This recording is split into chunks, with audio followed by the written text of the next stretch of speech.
Entibo wame mame so muye wa ofre juma yimu. Entibo wame mame so uye wa ofre juma yimu. Se obi maniwa mame hu uye mame hu wo frem wa wade odonyami tibo wa me mame so uye wo frejuma yimu. Enani adofo da Awurade aso kwanya odi amayen ye bompaye Awurade enyankopo ya bankers ni aban denden ye gya ene ye nkomodie ya asemi wasema bebetie eni akoma bi ebeti wasema ahye Awurade wonsa se bedi hene ne fa akoma bi enumu ye di bia kope Yesu dwemu a ya kase Awurade wona waye eni esre efi wodoba Kristo Yesu ni din mu amen. Adofo ye Awurade ase ene yitie nyame asem Bible said da asem no ba ewudwuma ebebedi wi na brabom na ene nyame asem ebeti mi tudin say wunwuma ebedi wachi wunwuma ebedi wachi say ye papa o eyeboniu ebedi wachi wunwuma ebedi wachi aweye enehia. Your works shall follow you, the end matters. Yini asema yigina so na yenyina afane dia boye bra ewe mra etise ya yewomu yi na se kase wunwuma bedi wachi a eden na echre ade bia wa hyase ni wawiye na ade ni yewdua no eno anso no be de wubetwa mehu obi a wodua bura wotwa mankeni aso otwa brode dabi ni wudua no eno no wubetwa enti abrabo no the way how sanya wo bo abrabo no eye bibi na wudua edebi ba wabrabo no sanya usi bo faaye no ubebu hom akonta se de wunwuma eden etie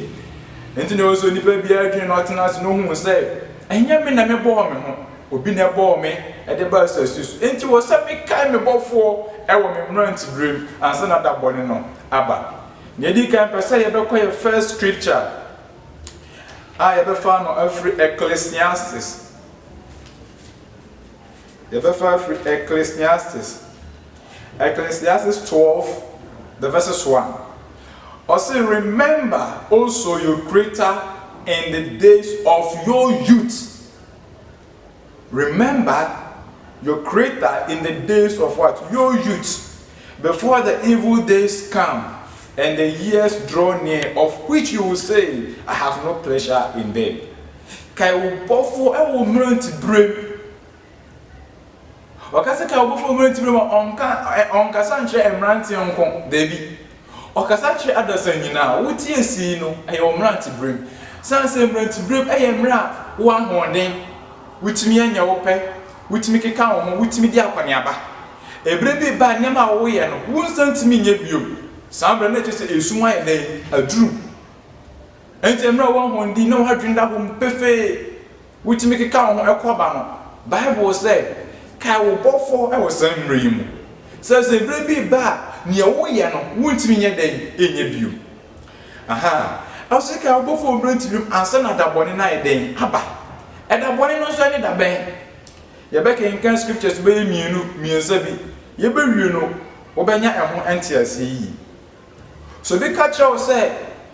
ka obofo o mranti no asa na da bone na ba na che say enda bi wo chi a eba ewani mu a eba sana no eye da bone ene ma bone nko na ewum na sana no so no ebe ye na eye hunyahia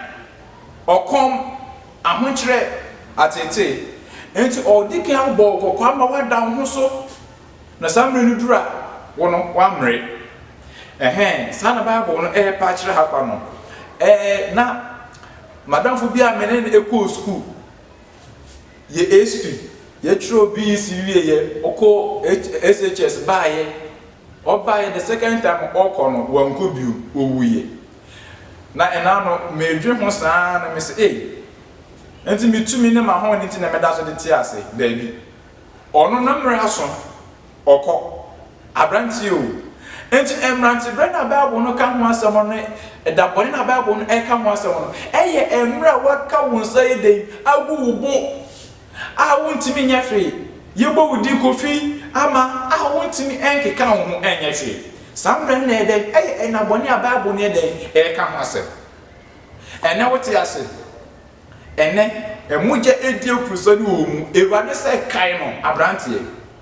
ababawe ewade se kai no wemra wo odi emra wo ofei emra wo sikai ewade kasa kyerɛw se kai no e wo san mra yi mu na mra bi ba beka wo sa gugu san mra no hwini ho betimi aiden wo betimi ayi bio se ya jump ekɔ verses 13 and 14 no a wo menti ewade asem or say the end of the matter all has been heard, fear God and keep his commandments. Or say, for this is the whole duty of a man. Kai obofo e wo mranti bre aye ken kai no have no more say the verse 13 no Ecclesiastes 12:13 or say then asem na wi nyina say suruade wo nyankopon na di ne mran asem so na eyi ene adasan nyina den ahyede eyi ni nipa nyina den ahyede enti ni rodi hwehwe fi me ne wo ne say be den ye be suro no na di ne mran asem so sanse eyi ni den ya ahyede abrantie suruade ababa suruade ne di rade asem so sanse wiesi ne mu nyema nyina den etwam na se suruade na edi na asem so a o se sa adio no mo no just he di na ahyede so. That's the whole duty of what? Of a man. Youthful age here you mu you know emabunu ni tuturu mi obabunu youthful age you mu you know akondo wo de bebre atwa yi hu ahia. We are surrounded by the evil desires. So ni menyi na atwa hu ahia akondo bone asetere mo hu ahoa ahantan abufuo ni ehon ka atwa yi hu ahia eye emabunu bre akono na mum I was say yes Rade Nyankopon Bible says ye beji Kristo Yesu edia ye ni ehu biom ye Kristo dia na je say enya ye pe ena wo say ye de nante na mo Rade pe ena wo say Friday je fa nante na so say ye di na asam so na Yesu no na eyi ni ahyede dia na Rade pa kire say obi bia wanye sa ahyede no aso hwe ye den e wo homa o Kristo ni Bible say nyawo na wo simi Rade ene eko osoro himi hafa ne clarify clear say ji won na wo di Rade ahyede so won ene obenya empa no enti no say suru Rade wo Nyankopon na di ni mra ensem so na eyi ni nipa nyina da ahyede Rade no for onum wo na ohun yemobo na ye verses 14 no a also God will bring every deed into judgment, every secret thing, whether good or bad. Also ready day adinina be dey ebeba atemumu ahunta di bia eye say ye papa o eye boni o Ewurade de be dey o le ba temu minu andofo pa hunsa ne wo ye bia wonuma ebedi wachi say eye papa ana say ye boni wonuma ebedi ebedi wachi enuma be ho body na wo bo enuma be ho abode na wo bo na aketua be na wo beji ehun suzo so be na de bebrɛw eni ade wo se nipa ye dwe ho pa sa se nyema basa na kabom ye onipa okra huhu ani nipadua na babia eya se nipa ye yura fi babia ye bɛkɔ ya dwe ewa asase so ye nyamre ekolahye ye ho menka se mesiesie ho siesie ho na mo ye nyamre ema honami echen okra no nso na ugogo jina temu okra no nso na ye gogogu na kan adenti na wo nya wo kra ho enkwagye adwuma na wo ntwi ho emfi bone ho wo ntwi ho emfi honam akondo ho na wo fa ho ensi wo emirade na wo kra na etu mu no anya enkwa eda bia eba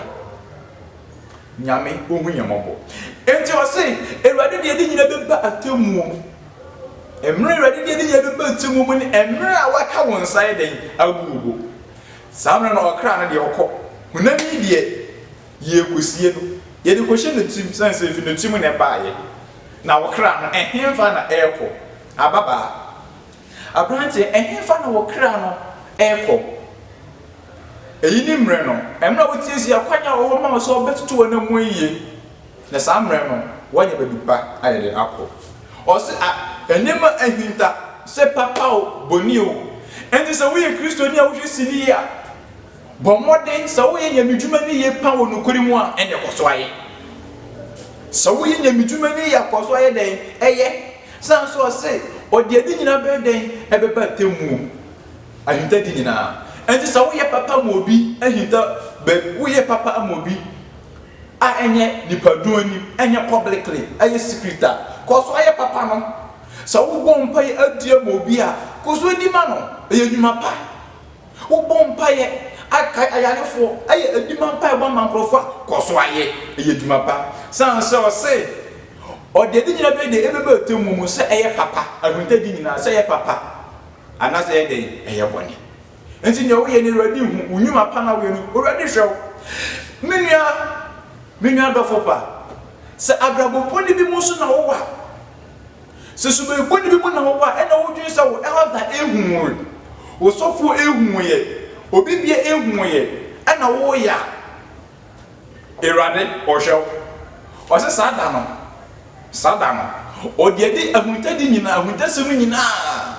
enima bia ahunta bede di wonani na o de be den o de be ba temu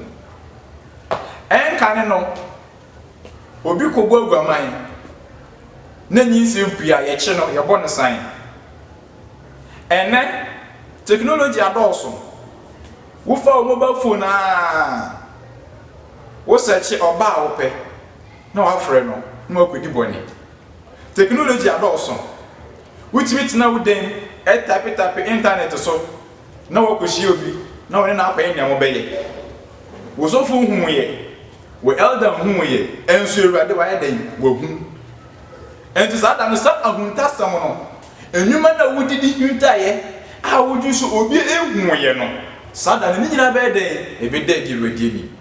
mo ma Ewurade de enkra mpa eda bi ewani mo yeden eba na nyame ye hu no mobro humfo yi no embre bi ba obeba no se awenade no mercy obebu ni patan e wotini ni mu no bi bia ndwuma be den ebedi nachi samre ni eni braben say na ukopa adwuma anasa upe bibi na wo braben no ekọ there is no bribe kibebu watan say na hunyuma den etie nyame ohun yemobo enti David ka sembi David oya hen ka se oben nyame o sika eya medwe ho pa se obi a oyo hene na osuru Ewurade oye bone a ne Ewurade kasa ne wonu no ho chese tembia okata churu Ewurade tembia opeso bebe Ewurade opeso behunu Ewurade akwan yi David obi a okum nkrofo pa se ne Bible ka obesi asori dan Ewurade se dani mema wo ba ayede abesi se won sa ho eden eye moja aha na se wakai na wadwime Ewurade no so obesi asore den ma minti no merema wo fie asofo ye den empa ho asofo befi wase e na eden aba enti mi nuadofo sa dise hu so ya yanwi adwempen Ewurade yanwi kwan a nyamedwuma befa so eden akoso okay yanhwe Psalm 119 the verses 9 David said, David in pioneer, David said, how can a young man keep his way pure? Ebeye den na obabu no akwan atene. David ene bi se Awurade sasemi. Na ohwe Awurade anim kwan. Sanse bone atwa emabu no ho ahia. Sanse bone atwa ne ho ahia. Otu nani abone nko na onhu. Ene obi se Awurade, osu Awurade so. Ebeye den na obabu no akwan eden atene. Or say, how can a young man keep his way pure by guarding it according to your word? Ebede do babu akwan atene. No wetimi adi wo mra asem so. Wetimi adi wo mra asem so. Erade na David kasa se ni a kire no. Verse 10 will say, with my whole heart I seek you. Let me not wander from your commandment. From your commandment, from your word in the Radame show. And mammy money every woman and Samoso. Abrantie, Ababa, me mammy, me papa, me money free radia quine so de Berada. Me money every radia quine so. David, as you should with the quine. Send ne Abrantia will show me. Ababa will show me. Obabuna will show me. Say, open your ready to find out down one few one ho. What down one few years of 1 1. Ready and quite force on your benanti. No do by it, Ninjuma, Akase, send Oka Act 2:17. Sister, every area do up. Obey she now do a miaso. Na Emma, name Nancy Akum a disodibuno. Na your penny for also as so again. We down whom a mere radia. Woman who kwano so na chiri kwan a onu Awurade ode obeyde ode bi duma akese enti mo menhwehwe Awurade chi kwan akono na twa ihu hia emabu no boni na twa ihu hia enso I have decided to follow Jesus. I have decided to follow Jesus. I have decided to follow Jesus. No turning back, no turning back. Oh, I have decided to follow Jesus. I have decided to follow Jesus. I have decided to follow Jesus. No turning back, no turning back. My second to last scripture.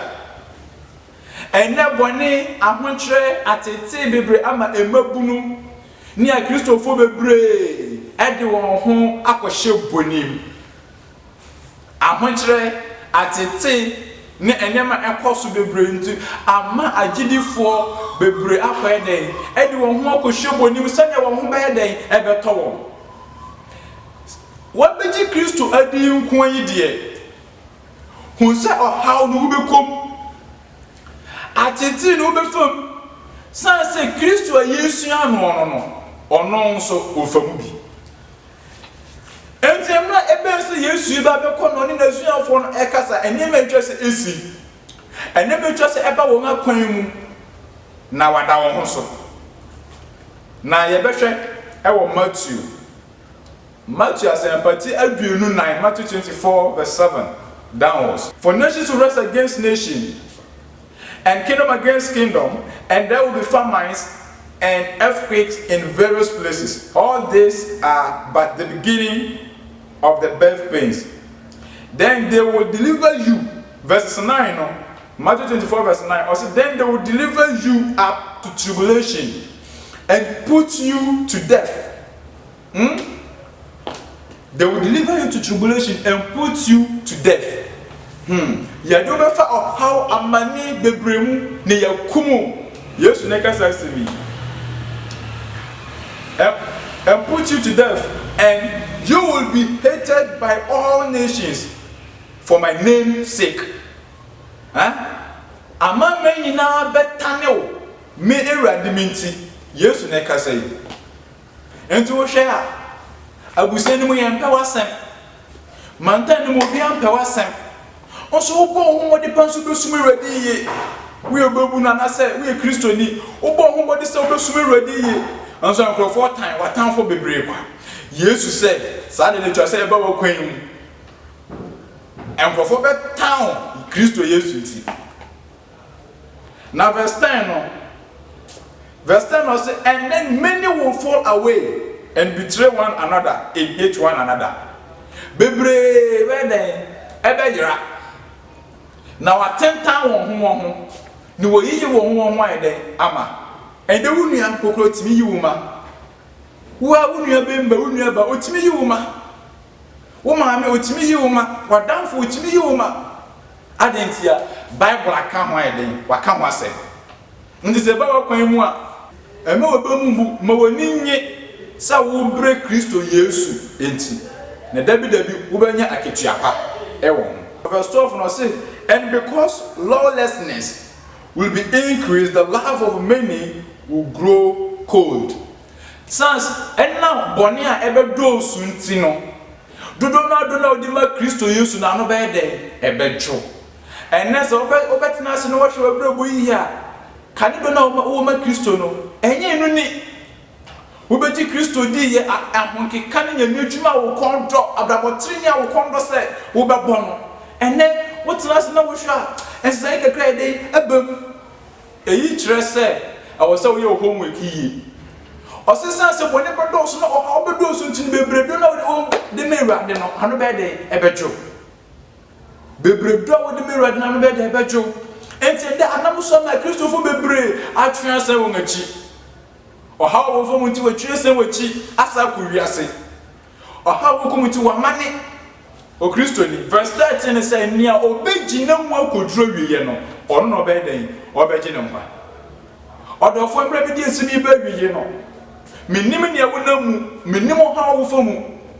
Bible say ni obegina mu 13 no but the one who endures to the end will be saved nipo obegina kodo wiye no obefa ahuyehia mu Kristo Yesu nti obefa oha mu amanie mu na obegina mu nyina mu akoduro wiye no ono no be den obegina mpa no wasi ne se emu akwapa no kwafo ko wura asujum na kodi da anigye ne aya waye de wahye ama wontimi anyina mu a ebe ye de na wonsa ka nkodimdi abotire no na pese yeti ase ne se eda Yesu be nu adi anase de Awurade beto nsa frɛ wo no wontimi nkoyi anu se Awurade na befa ɔhaw ne amanimu ti na mema ne ye wontimi ko kachi Awurade se Awurade na sei na koso nti na mikoyi ewe ɛhɔ no anu ye bi ye de eni hɔ enti mema ɔhaw wo na mu abrantie ababa fa hu si wo ma Kristo ema ɔhaw wo na mu no ema wo nkodi bɔne wo nkoye ne ya no mo so eye bi no da bi hwehwɛ Yesu Kristo akyi ko ne ho sa wo bre a wo bre wo Yesu mo no enye kwada biara da ne gyina mu kodo ye tu gidie na enche akaka kra bi akasuma bi ne Awurade wo hye na nuhu anim nyam e wo wo brabo fa hu si ho sa for ya honto se ne Romans eka se ye nipadua eye Kristo asori dan enti so bi say Kristo asori dan a o say na Yakobon so be den ho be say no enti enya wo nipadua basa enya wo ho basa fa hu si ho ema Kristo na nyuma pa wo de ma wo no won so wetimi aden wetimi anyam last scripture Revelation chapter 22 verses 12 or say behold I am coming soon bringing my recompense with me to repay each one for what he has done or say meribantam na mikutama ketua ewo misam midbebo bibia se ne nudwuma den etie we so sasi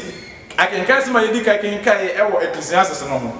ha meba entem na mikura maketua midbebo bibia se ne nudwuma den etie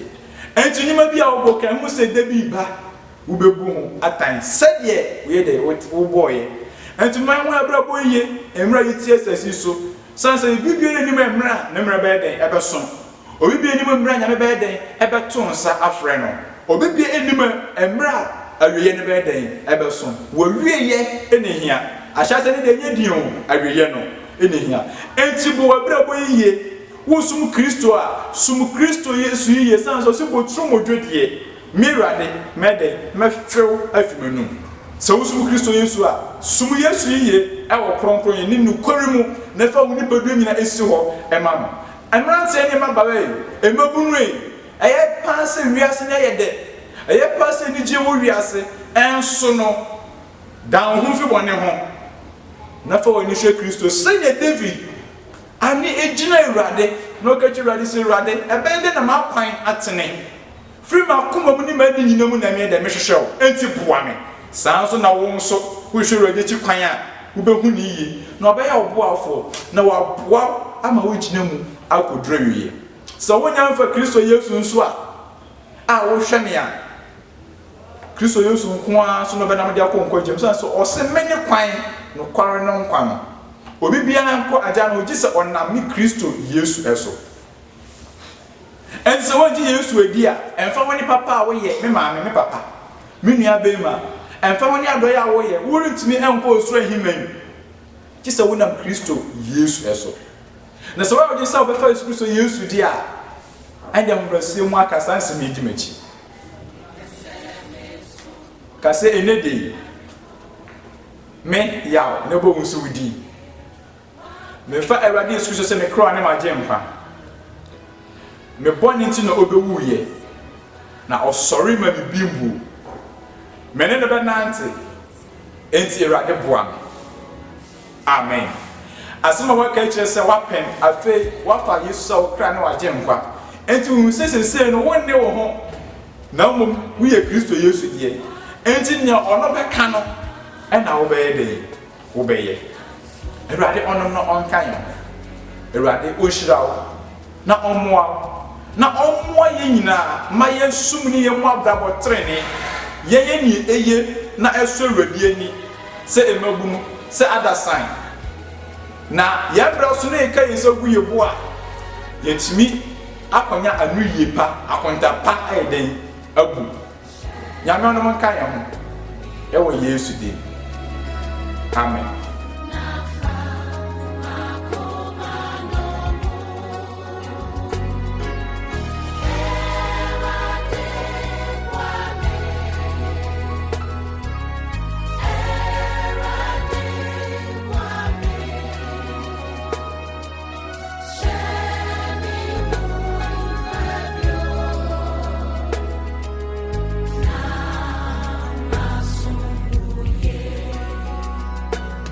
Me pesa mi tu treniana mo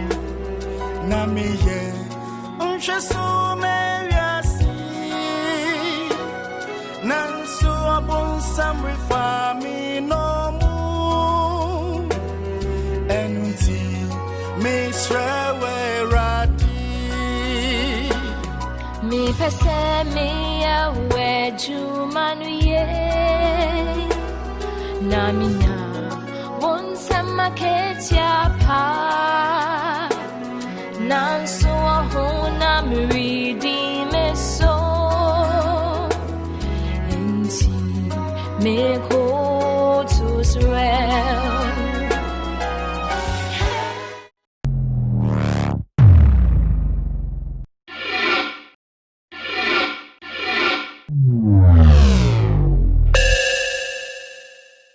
Adolfo ye de radiase se won kasa sinye yi bombodia ne ma ofofro nso ensan ka bi ne ma nyame asem entre enku wiese fa na nyina nyame onom nka ho eye mo amosomfo boanya Victor me na me di sa dwuma di ebro emabunu ayaka ehu abom se be ma asempa no akowiese fa na nyina won so a wo hwe ya wi obabunu na wo pese obedi sa dwuma di bi wo pese obeka ye ho ma yaka nyankopon asem no frɛ number na egugu sini so na frɛ na ye ne obedi nkomo bia ɛwɔ nyame enka ho na ɔno momboa ɛwɔ na dumuti amen.